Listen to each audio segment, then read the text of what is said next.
yo cito mucho un graffiti suramericano, en aquello de cuando nos sabíamos todas las respuestas, nos cambiaron las preguntas, que es muy esclarecedor, porque de repente uno ve el escenario, pero nota como si hubiera una crisis más allá de los partidos tradicionales, sino una crisis del ser occidental y del ser dominicano. Han sido tantos años, décadas, gobiernos de impunidad, nuevos ricos, luego los nietos de los grandes ladrones de hace 60 años son los caballeros, luego ahora cada gobierno tiene sus corruptos, que dentro de 20 años ya algunos, los hijos están como hombres prohombres de la patria. O sea, el país ha ido en los últimos años, tiene décadas en este ritmo de impunidad que ya el pueblo dominicano ha hecho suyo esto de, bueno,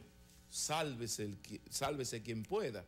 O como me decía una filósofa noruega, radicada en Nivaje de Santiago, Maquinini, haz lo que tengas que hacer, pero no te dejes O sea, un poco la expresión del pueblo dominicano ha llegado a un nivel de incredulidad.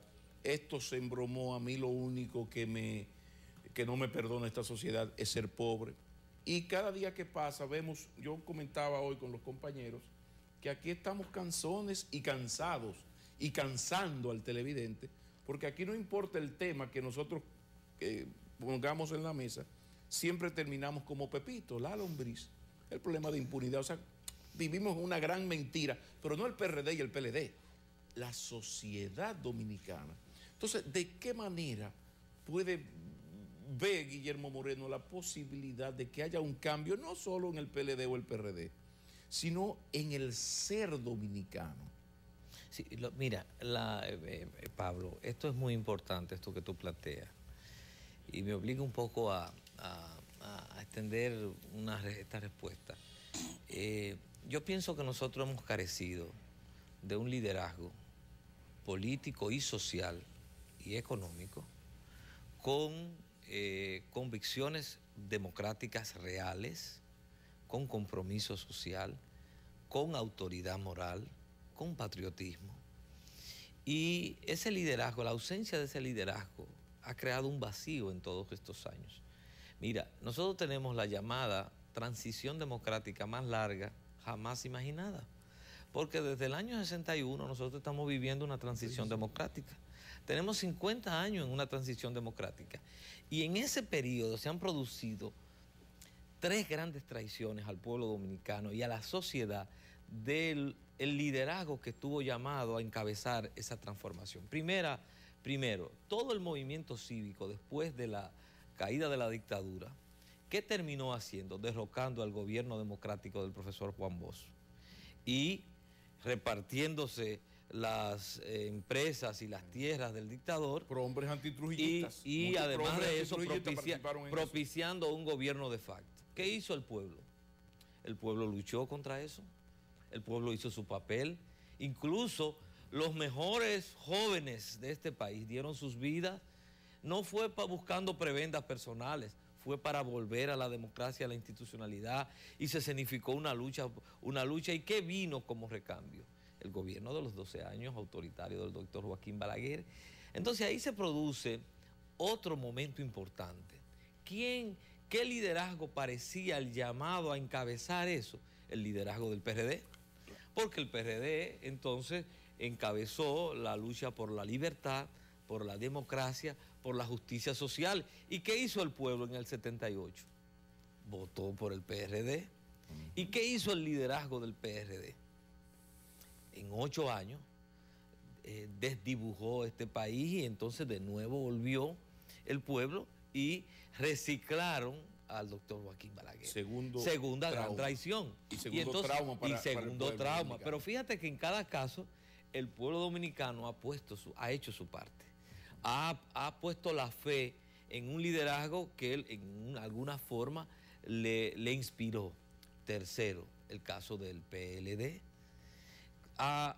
De manera paralela a ese proceso en el cual el PRD durante 8 años traicionó, o el liderazgo del PRD más bien, traicionó esos principios, esos valores y esas metas políticas, sociales, que reivindicaba sobre todo el discurso del doctor José Francisco Peña Gómez, el PLD creció y se desarrolló como una propuesta alternativa a esos dos partidos y a esas prácticas. Ganó en el año 90 y por un fraude no subió al poder, y finalmente el liderazgo del PLD llega, un nuevo liderazgo, ya sin voz, llega al poder en el 96. Entonces viene la tercera gran traición, porque este liderazgo, en vez de inspirarse en los principios y en los valores que orientaron al Partido de la Liberación Dominicana y que sirvieron de orientación a la práctica y las concepciones políticas del profesor Juan Bosch, ¿qué ha hecho el liderazgo del PLD, que ha gobernado en 3 gobiernos desde el año 96 para acá, es decir, 11 años prácticamente de gobierno? Lo que ha hecho es igualar sus prácticas a lo peor de las prácticas reformistas y balagueristas. Es decir, los partidos liberales lo son hasta que llegan al poder. Y entonces pasan a ser partidos conservadores. ¿Hasta qué punto, perdóname el paréntesis, eso ocurre? Porque el pueblo dominicano como electorado es conservador. Entonces, ese PLD o el PRD giran, como hay que ganar elecciones, giran al sector conservador. Pienso que la responsabilidad del liderazgo político, que es un liderazgo sin verdaderas convicciones democráticas, porque esa es la función del liderazgo, abrir la trocha a la sociedad, marcar el camino. Por ejemplo, ese liderazgo lo tenemos aquí. Por ejemplo, un liderazgo como el del doctor Leonel Fernández, preparado, con formación intelectual, con una visión amplia, joven, cuando llega al poder en el 96, ese liderazgo tenía todas las condiciones para fortalecer la institucionalidad. No me puede nadie a mí decir que el no fortalecimiento de la institucionalidad es porque sucumbió frente a la presión del pueblo. No, al revés. Me refiero a que, a diferencia del 61, incluso el 78, que estábamos en una guerra fría y unos 12 años, no había no se respiraba esos aires de libertad y de fraude. De repente el PLD o el PRD llegan al poder y comienzan a darse cuenta que electoralmente les conviene más el modelo conservador que el modelo liberal, aunque estén traicionándose en sus esencias. Es que el modelo conservador no necesariamente es corrupto. No, eso es otra cosa. Las prácticas corruptas, las prácticas clientelares, la falta de fortaleza institucional no necesariamente es el modelo conservador. Porque yo no me he quedado en la parte de la corrupción. La corrupción nos ha acompañado siempre. Sí, pero son estilos, más bien, que lo que se utilizan es para fortalecer un clientelismo y un presidencialismo y un personalismo del poder. Sí, pero hasta qué punto, donde yo quiero tu reflexión es, ¿hasta qué punto? Es una pregunta, pido una reflexión, una pregunta, no una afirmación. ¿Hasta qué punto los gobiernos llegan y se dan cuenta que hay un electorado que les exige tal o cual comportamiento? Por ejemplo, vamos a regalar canastas y funditas a la pobreza en el Día de las Madres o en Navidad. Una cosa de jugar con la pobreza y la dignidad. Sí, pero resulta que cuando se hacen encuestas desde los palacios y desde los partidos, hay una exigencia electoral. Si mañana el PLD, en un acto de locura bochista, dice no, ese dinero vamos a invertirlo más en educación y en salud. No vamos a estar haciendo fila de 4 horas para darle una cajita con cena navideña a la gente. Electoralmente le afecta mucho. Entonces, ¿hasta dónde hay un problema de que los partidos liberales, revolucionarios, peñagomistas, bochistas llegan y la realidad electoral le dice, bueno, mira a ver lo que tú vas a hacer? Ración de boa. Explícame. Te insisto, eso es la debilidad de ese liderazgo. Ese liderazgo es lo que se llama la profecía autocumplida. O sea, yo comienzo dándote funditas y luego te convierto en el darte fundita en una necesidad. Y luego digo, al cabo de los años, bueno, yo tengo que darte fundita para poder mantener el liderazgo. ¿Tú recuerdas el caso del PLD que se negó en sus inicios a esas prácticas, a muchas prácticas tradicionales?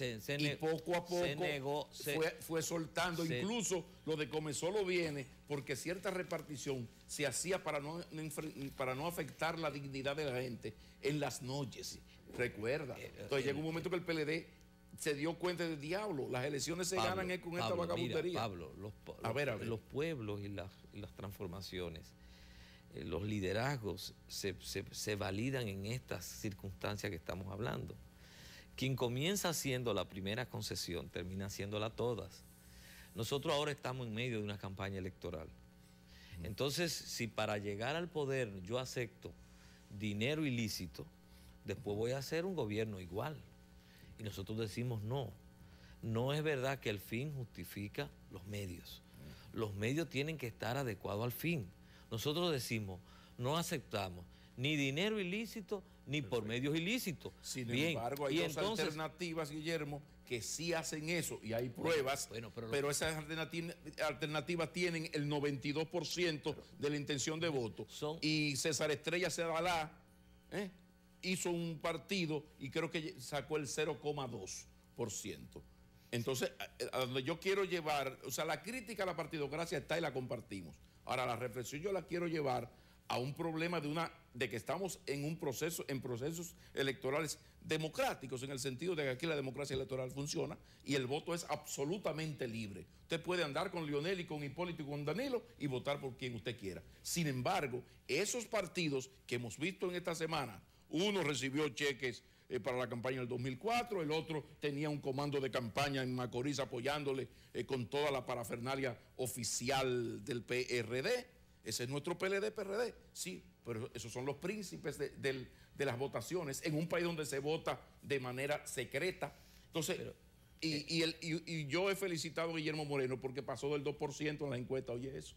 Entonces, aquí hay un problema, más allá de si son buenos o malos. Ahí es que yo quiero llegar en esta conversación. Insisto en que eso muestra un liderazgo sin verdaderas convicciones democráticas ni compromiso social. Si ese liderazgo, en vez de crear la necesidad para luego alimentarla y montarse en el lomo del clientelismo y el asistencialismo, hubiera, por sus convicciones, hubiera dicho, no, vamos a fortalecer las instituciones y vamos a profundizar una mejor distribución de la riqueza social. Vamos a hacer de este un país de oportunidades, aunque eso implique sacrificios momentáneos. Por ejemplo, en la historia del siglo XX, si algo será recordado, será los 7 años del profesor Juan Bosch. 7 meses. 7 meses. Los 7 meses del profesor Juan Bosch. Es más, esos 7 meses van a ser mejor recordados que los 12 años del doctor Leonel Fernández. ¿Pero por qué? Porque ahí hubo un liderazgo con unas convicciones, con una actitud de no transigir en lo que eran principios y valores, que incluso se expuso, como efectivamente sucedió, al golpe de Estado, y hoy día son nuestra referencia. Y digo vos, y digo Espaillá en el siglo XIX, Ulises Francisco Espaillá. Es decir, ¿qué quiere eso decir? Que los liderazgos, cuando tienen convicciones, son capaces incluso hasta de inmolarse. Está bien. Es decir, y se convierten entonces en referentes. Nosotros, ¿qué es lo que hemos tenido? Un liderazgo que se ha plegado a las peores prácticas por conveniencia y falta de convicción. Mira, por ejemplo, qué contrasentido hoy tenemos en la República Dominicana. Nosotros hemos planteado, lo venimos planteando, aquí hay que destrujillizar el poder y el Estado, porque todavía, 51 años después, se siguen reproduciendo las prácticas heredadas de la dictadura, e incluso en varias generaciones políticas que formalmente se proclaman no trujillistas y evidentemente antitrujillistas. Fíjate lo que aquí se hace, por ejemplo, con la silla presidencial. Eso que es un símbolo del poder, donde hay toda una parafernalia para transportar esa silla en un vehículo acondicionado especialmente, con aire acondicionado, porque el presidente no se puede sentar en otra silla que no sea la silla presidencial, porque eso es un símbolo del poder. Eso es trujillismo. ¿Por qué nosotros tenemos un jefe de la policía y no un director de la policía? ¿Por qué nosotros no tenemos un ministro de defensa civil, como es lo propio de la democracia? Todos esos son símbolos del poder, pero del poder trujillista. Y esa es una crítica que se le puede hacer a quienes gobernaron. Perfecto. Ahora, yo lo que quiero... Ese es el liderazgo tradicional. ¿Qué se puede hacer para corregir eso? Porque, por ejemplo, desde la oposición tiene que jugar un papel. Por ejemplo, ahora usted mencionó lo del 4% y cómo se violó la ley y cómo el presupuesto del año que viene viola la ley, una ley orgánica, que se supone que el presupuesto es una ley ordinaria, sin embargo viola la ley orgánica, que no se puede. Digo, yo no sé. Sí, no, totalmente de acuerdo. Totalmente de acuerdo. Entonces, incluso es inconstitucional en ese sentido. ¿Qué va a pasar desde su punto de vista? ¿Lo vamos a aceptar así? ¿O Guillermo Moreno está dispuesto a echar el pleito en los tribunales? Si se puede echar el pleito. Bueno, nosotros tenemos que, y somos partidarios, de utilizar todos los mecanismos. Digo yo, para ir metiendo el país en ley. Claro, todos los mecanismos que nos posibiliten las leyes y las instituciones para revertir situaciones de ilegalidad. Porque nosotros una de las cosas que reivindicamos es que hay que llevar el Estado a la legalidad y las autoridades al respeto de la legalidad. El sistema democrático, una piedra angular precisamente se sostiene sobre el respeto de la legalidad. Ahora bien, el problema es que muchas veces nosotros podemos hacer, y hay ejemplos en la República Dominicana, una serie de denuncias parciales y de acciones parciales. Y entonces normalmente quedan subsumidas porque las instituciones en sentido general no funcionan.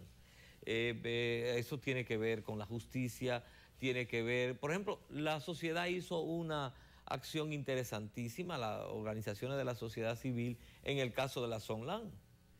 ¿Y qué tuvo como respuesta de la Suprema Corte de Justicia? Una sentencia complaciente al Poder Ejecutivo, a todas luces, frente a un caso claro y evidente de violación de la Constitución. Entonces, ¿qué implica lo que esto nos está mandando un mensaje? Que hoy día, en una sociedad donde las instituciones se han deteriorado de esa forma y se ha entronizado este triunvirato de partidos, y ha hecho entonces, se ha posesionado sobre ella, nosotros tenemos que plantearnos, ante todo, el desplazamiento de ese liderazgo político. Eso no quiere decir que no aprovechemos, no hagamos instancias, no denunciemos la corrupción, las violaciones a las leyes, pero no nos confundamos. Hay que desplazar ese liderazgo político tradicional. Perfecto, pero ¿dónde está el problema, Guillermo? Que es el que yo quiero llevar la conversación en esa parte. Hay que desplazar esta partidocracia que ha hecho todo lo que sabemos que ha hecho y ahí están los problemas. Ahora, estamos en una vida democrática donde al poder se llega por elecciones, con votos. Y, por ejemplo, ¿quién niega que el PLD es hoy una maquinaria electoral triunfal, muertecita de éxitos, como digo yo?